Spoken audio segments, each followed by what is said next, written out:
কলম্বিয়ার president Gustavo petro জানিয়ে দিয়েছেন ইসরায়েলে যেন একটা কয়লা না যায়। তিনি বলেছেন, আমার দেশ কোনো গণহত্যার সহযোগী হবে না। এই ঘোষণার পর তিনি নৌবাহিনীকে নির্দেশ দিয়েছেন ইসরায়েলের উদ্দেশ্যে যেসব কয়লা বহনকারী জাহাজ যাচ্ছে সেগুলো যেন বন্দর ছাড়তে না পারে। এর আগেও 2024 সালের অগাস্টে কলম্বিয়ার সরকার একটি ডিক্রি দিয়েছিলেন। সেই ডিক্রিতে ইসরায়েল কয়লা রপ্তানি নিষিদ্ধ করা হয়, তবে তখন কিছু পুরনো চুক্তিকে ছাড় দেওয়া হয়েছিল। ফলে সেপ্টেম্বর 2024 থেকে এপ্রিল 2025 পর্যন্ত ইসরায়েলে রপ্তানি হয়েছে প্রায় 12 লাখ টনের বেশি কয়লা। এর বাজার মূল্য প্রায় $10 কোটি।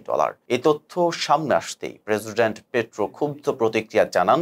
তিনি বলেন, রপ্তানি পুরোপুরি বন্ধ করতে হবে, আর সেটা নিশ্চিত করতে এবার সামরিক হস্তক্ষেপ করা হবে। এই রপ্তানির পেছনে জড়িত খনি কোম্পানি গ্লেনকোর বলেছে তারা কয়লা পাঠিয়েছে ডিক্রি জারির আগেই, কিন্তু প্রেসিডেন্ট পেট্রো এই ব্যাখ্যা মানেননি। তিনি হুঁশিয়ারি দিয়ে বলেন, যদি কোনো কোম্পানি সরকারের সিদ্ধান্ত মানতে না চায় তাহলে সরকার একতরফাভাবে তাদের চুক্তি বাতিল করবে।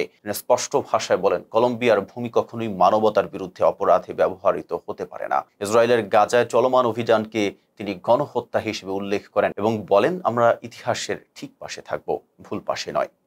এতক্ষণ সাথে ছিলাম মেহেদী হাসান। ফেজ দ্য পিপলের সাথে থাকার জন্য ধন্যবাদ।